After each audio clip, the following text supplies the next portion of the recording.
In this video, I will show you the exact measurements to use while cooking okpa. So even if you have not cooked okpa before, after watching this video, you will be able to make delicious okpa NSUKKA. And this can be achieved with just a few ingredients. We all know that okpa, which is also known as bambara, is very healthy and nutritious, and including it in our diet is very necessary. So let's get started. I measured out the okpa flour using a measuring cup.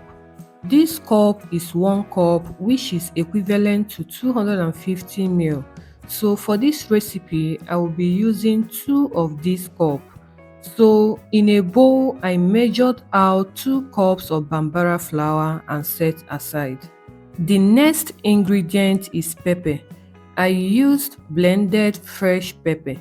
This is 1 tablespoon, which is equivalent to 15 ml. So for this recipe, I used 2 of this spoon. That is 2 tablespoons of fresh pepper, and then set it aside and went to the next ingredient. Next is sea salt. The spoons I have here are 1 teaspoon, which is equivalent to 5 ml, and a quarter teaspoon, which is equivalent to 1.2 ml. Firstly, I measured out 1 teaspoon of the sea salt, followed by quarter teaspoon times 2. This quarter teaspoon times 2 is still the same thing with half teaspoon, just that I can't find my half teaspoon. So in total, I measured out 1.5 teaspoon of the sea salt, which is equivalent to 7.4 ml, and then I set it aside. The next ingredient is palm oil. I measured out 1/3 cup of the palm oil, which is equivalent to 83 ml, then I set aside. Next is hot water. Here I have 1 cup equivalent to 250 ml, half cup equivalent to 125 ml, then quarter cup equivalent to 62 ml. So in total, I used 1 3/4 cups of hot water, which is equivalent to 407 ml. Please note that the water is not very hot. It is hot but not too hot. So here the ingredients have all been measured out.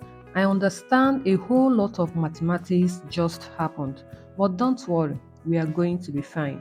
Next is to boil the hot water that I will use in cooking the okpa. So I added some water to the pot and allowed it to be boiling while I combine the ingredients. Inside the 2 cups of okpa flour, I added the 1.5 teaspoon of sea salt and stirred together.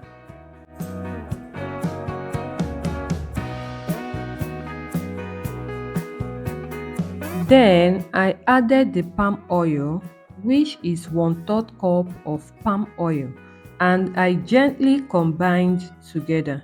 I will be combining the ingredients using this spoon. If you are comfortable doing this with your hands, please use your hands, but I personally prefer using spoon.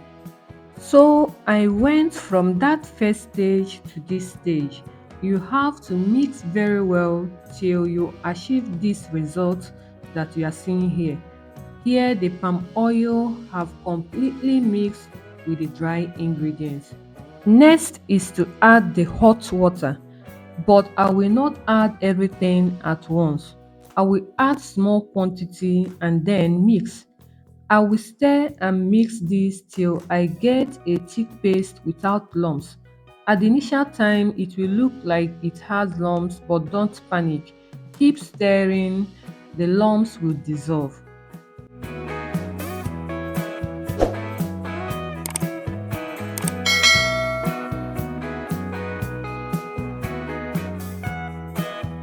As you can see here, this is a thick, smooth paste without lumps. So I will go ahead to add more water and repeat the same process. If you have watched to this point, thank you. Please remember to like this video and leave a comment for me in the comment section if you are enjoying it.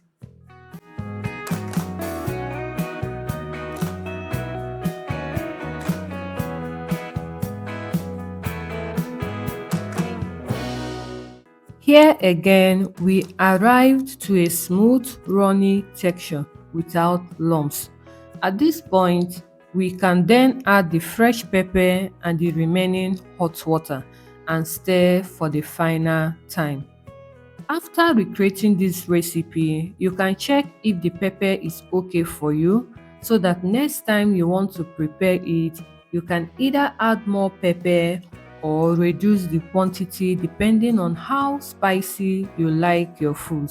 But the quantity I used in this video is mouth friendly.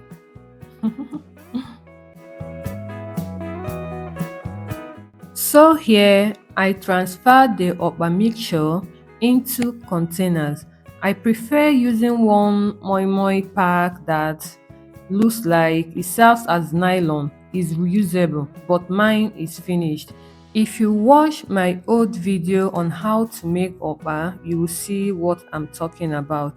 So after transferring into the cups, I placed them in the already boiling water and allowed to cook for 30 minutes on a high heat. After 30 minutes, I checked with a toothpick to make sure it is well cooked. If it sticks, allow it to cook for some minutes while you monitor. So because mine is well cooked, I turned off the heat and allowed the okpa to cool down for a while. Finally, our OKPA NSUKKA is ready. It came out so delicious. I can't wait for your feedback after recreating this recipe. So guys, this is the end of this video. I hope you enjoyed it. Please, if you do, kindly give it a thumbs up, subscribe if you have not, share and comment, and I hope to see you in my next video. Bye bye.